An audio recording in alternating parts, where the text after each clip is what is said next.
আসসালামু আলাইকুম এভরিওয়ান। আজ রান্না করছি সরষে ইলিশ। এইখানে আমি হাফ ইলিশ মাছ নিয়েছি। এখানে এটা হচ্ছে মেখে বসিয়ে দেওয়ার জন্য।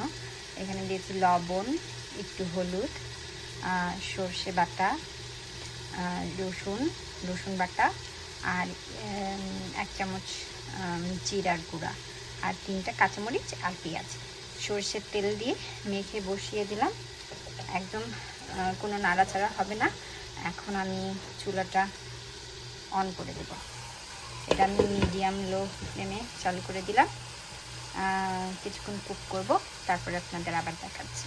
এখন 7-8 মিনিট মিডিয়াম টু লোয়ে কুক করার পরে যখন দেখবেন যে তেলটা উঠে আসছে প্রায়, তখন এরকমভাবে সরিয়ে একটু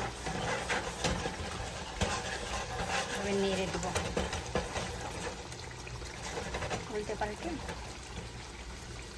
আমি সর্ষে ইলিশটা এভাবেই খেতে পছন্দ করি। আর এখানে শেষে আমি একটু ঝোল ঝোল খেতে পছন্দ করি। আর এখানে শেষে আমি একটা কাঁচামরিচ আর সরষের তেল দিয়ে এটাকে এখন আমি হালকা ফ্লেমে 10 মিনিট বসিয়ে রাখবো। তারপরে এটা কুকিং প্রসেসটা শেষ হবে। আর ইলিশ প্রায় হয়ে এসেছে। এখানে 3টা গোটা মরিচ দিয়ে দিলাম।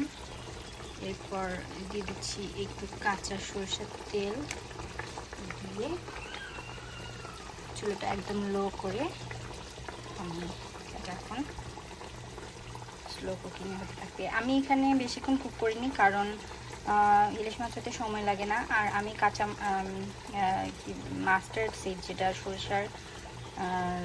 সরিষার বাটা, সেটা আমি একসাথে বসিয়ে দিয়েছি। যারা আপনারা বেশি কষিয়ে বেশিক্ষণ রান্না করতে চান, তারা সরিষাটা পরে দিবেন, শেষে দিবেন, যাতে করে সরিষা থেকে তিতাটা বের না হয়ে আসে।